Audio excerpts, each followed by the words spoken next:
Hello friends, ओम श्री गणेशाय नमः। जय श्री कृष्णा। आप सभी का स्वागत है आपके अपने यूट्यूब चैनल पर। फ्रेंड्स, आज हम आपको इस वीडियो में बताने जा रहे हैं आषाढ़ मास की कृष्ण पक्ष की योगिनी एकादशी व्रत की पौराणिक व्रत कथा, पूजा विधि, शुभ मुहूर्त, महत्व और योगिनी एकादशी के दिन धन लाभ, सुख समृद्धि और सौभाग्य में वृद्धि के लिए किए जाने वाले उपायों के बारे में। फ्रेंड्स, वीडियो शुरू करने से पहले आपसे रिक्वेस्ट है, अगर आप हमारे चैनल पर नए हैं और आपने अभी तक चैनल को सब्सक्राइब नहीं किया है तो प्लीज सब्सक्राइब कीजिएगा चैनल को, साथ ही प्रेस कीजिएगा बेल आइकन को, जिससे नए वीडियो से रिलेटेड नोटिफिकेशन आपको तुरंत प्राप्त हो सके। और वीडियो पसंद आने पर वीडियो को लाइक और शेयर जरूर कीजिएगा ताकि सभी भक्तों को इस वीडियो का लाभ प्राप्त हो सके। और कमेंट बॉक्स में जय श्री कृष्णा जरूर लिखिएगा। आषाढ़ मास के कृष्ण पक्ष की एकादशी तिथि को योगिनी एकादशी कहा जाता है। इस दिन जगत के पालनहार भगवान विष्णु जी का आशीर्वाद प्राप्त करने के लिए व्रत रखा जाता है। योगिनी एकादशी के दिन भगवान श्री नारायण की पूजा आराधना की जाती है। श्री नारायण भगवान विष्णु का ही नाम है। इस एकादशी का व्रत करने से समस्त पाप नष्ट हो जाते हैं और पीपल के वृक्ष को काटने जैसे पाप तक से मुक्ति मिल जाती है। इस व्रत के प्रभाव से किसी के दिए हुए श्राप का भी निवारण होता है। यह एकादशी देह की समस्त व्याधियों को नष्ट कर सुंदर गुण और यश देने वाली होती है। हिंदू मान्यताओं के अनुसार योगिनी एकादशी व्रत को करने से 88,000 ब्राह्मणों को भोजन कराने के बराबर फल मिलता है।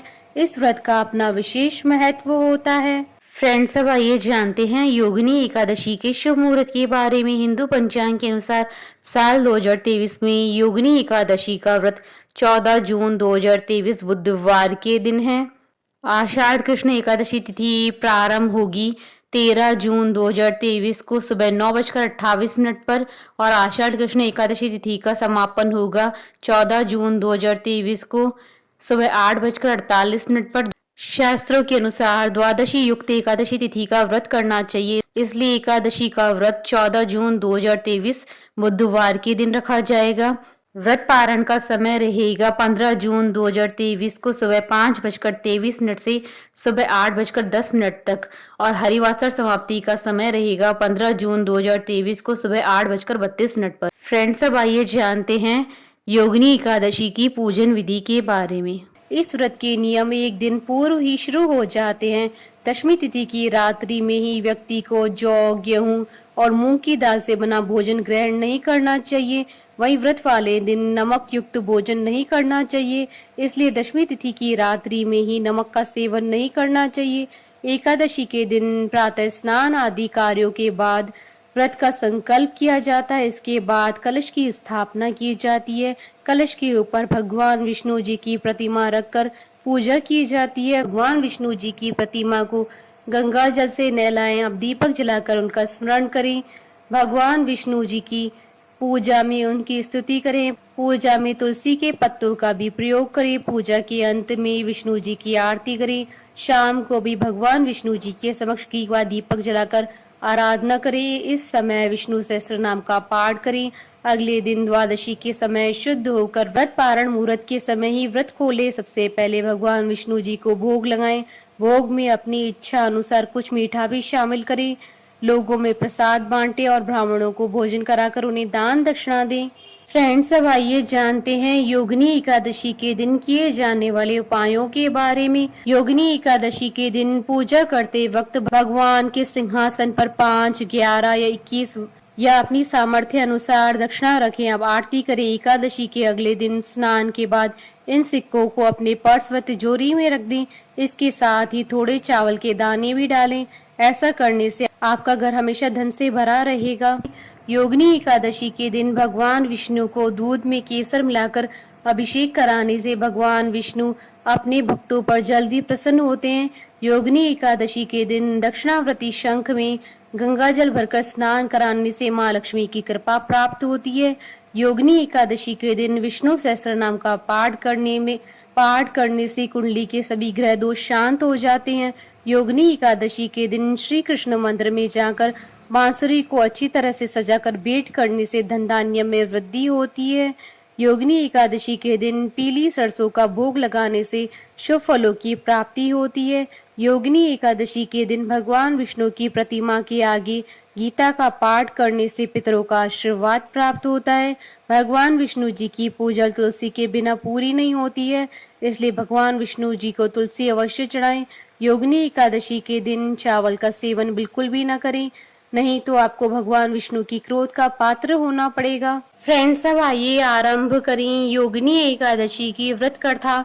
अर्जुन ने कहा, हे त्रिलोकी नाथ, अब आप कृपा करके मुझे आषाढ़ मास के कृष्ण पक्ष की एकादशी की कथा सुनाइए। इस एकादशी का नाम तथा महात्म क्या है, सो अब मुझे विस्तार पूर्वक बताइए। श्री कृष्ण ने कहा, हे पांडुपुत्र, आषाढ़ मास के कृष्ण पक्ष की एकादशी का नाम योगिनी एकादशी है। इसके व्रत से सभी पाप नष्ट हो जाते हैं। यह व्रत इस लोक में भोग तथा परलोक में मुक्ति देने वाला है। हे अर्जुन, यह एकादशी तीनों लोकों में प्रसिद्ध है। इसके व्रत से सभी पाप नष्ट हो जाते हैं। तुम्हें मैं पुराण में कही हुई कथा सुनाता हूँ, ध्यान पूर्वक श्रवण करो। कुबेर नाम का एक राजा अलकापुरी नाम की नगरी में राज्य करता था। वैश्य भक्त था। उनका हेमा माली नामक एक यक्ष सेवक था जो पूजा के लिए फूल लाया करता था। हेमा माली की विशालाक्षी नाम की अति सुंदर स्त्री थी। एक दिन वह मानसरोवर से पुष्प लेकर आया, किंतु कामासक्त होने के कारण पुष्पों को रखकर अपनी स्त्री के साथ रमण करने लगा। इस भोग विलास में दोपहर हो गई। हेमा माली की राह देखते देखते जब राजा कुबेर को दोपहर हो गई तो उसने क्रोध पूर्वक अपने सेवकों को आज्ञा दी कि तुम लोग जाकर पता लगाओ कि हेमा माली अब तक पुष्प लेकर क्यों नहीं आया। जब सेवकों ने उसका पता लगा लिया तो राजा के पास जाकर बताया, हे राजन, वह हेमा माली अपनी स्त्री के साथ रमण कर रहा है। इस बात को सुनकर राजा कुबेर ने हेमा माली को बुलाने की आज्ञा दी। डर से कांपता हुआ हेमा माली राजा के सामने उपस्थित हुआ। उसे देखकर कुबेर को अत्यंत क्रोध आया और उसके होंठ फड़फड़ाने लगे। राजा ने कहा, अरे अधम, तूने मेरे परम पूजनीय देवों के भी देव भगवान शिव जी का अपमान किया है। मैं तुझे श्राप देता हूँ कि तू स्त्री के वियोग में तड़पे और मृत्यु लोक में जाकर कोड़ी का जीवन व्यतीत करे। कुबेर के श्राप से वह तक्षण स्वर्ग से पृथ्वी पर आ गिरा और कोड़ी हो गया। उसकी स्त्री भी उससे बिछड़ गई। मृत्यु लोक में आकर उसने अनेक भयंकर कष्ट भोगे, किंतु शिव जी की कृपा से उसकी बुद्धि मलिन न हुई और उसे अपने पूर्व जन्म की सुध रही अनेक कष्टों को भोगता हुआ तथा अपने पूर्व जन्म के कुकर्मों को याद करता हुआ वह हिमालय पर्वत की ओर चल पड़ा। चलते चलते वह मार्कंडेय ऋषि के आश्रम में जा पहुंचा। वह ऋषि अत्यंत वृद्ध तपस्वी थे। वह दूसरे ब्रह्मा के समान प्रतीत हो रहे थे। उनका वह आश्रम ब्रह्मा की सभा के समान शोभा दे रहा था। ऋषि को देखकर हेमा माली वहां गया और उन्हें प्रणाम करके उनके चरणों में गिर गया। हेमा माली को देखकर मार्कंडेय ऋषि ने कहा, तूने कौन से निष्कृष्ट कर्म किए हैं जिससे तू कोढ़ी हुआ है और भयानक कष्ट भोग रहा है। महर्षि की बात सुनकर हेमा माली बोला, हे मुनि श्रेष्ठ, मैं राजा कुबेर का अनुचर था। मेरा नाम हेमा माली है। मैं प्रतिदिन मानसरोवर से फूल लाकर शिव पूजा के समय कुबेर को दिया करता था।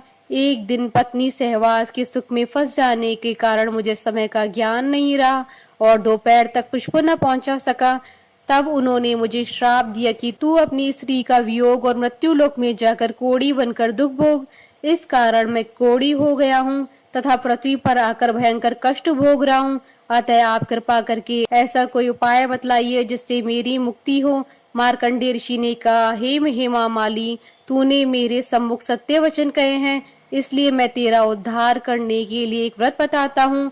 यदि तू आषाढ़ मास के कृष्ण पक्ष की योगिनी नामक एकादशी का विधान पूर्वक व्रत करेगा तो तेरे सभी पाप नष्ट हो जाएंगे।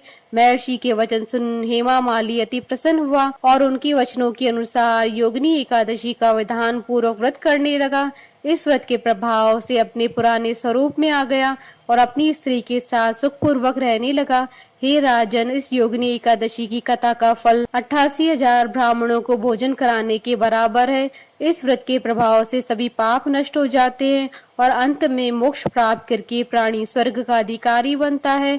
कथा सार, मनुष्य को पूजा आदि धर्म में आलस्य या प्रमाद नहीं करना चाहिए, अपितु मन को संयम में रखकर सदैव भगवान की सेवा में तत्पर रहना चाहिए। बोले भगवान विष्णु की जय, सनातन धर्म की जय। हमारे साथ इस वीडियो में अंत तक बने रहने के लिए आपका धन्यवाद। ओम श्री गणेशाय नमः। जय श्री कृष्ण।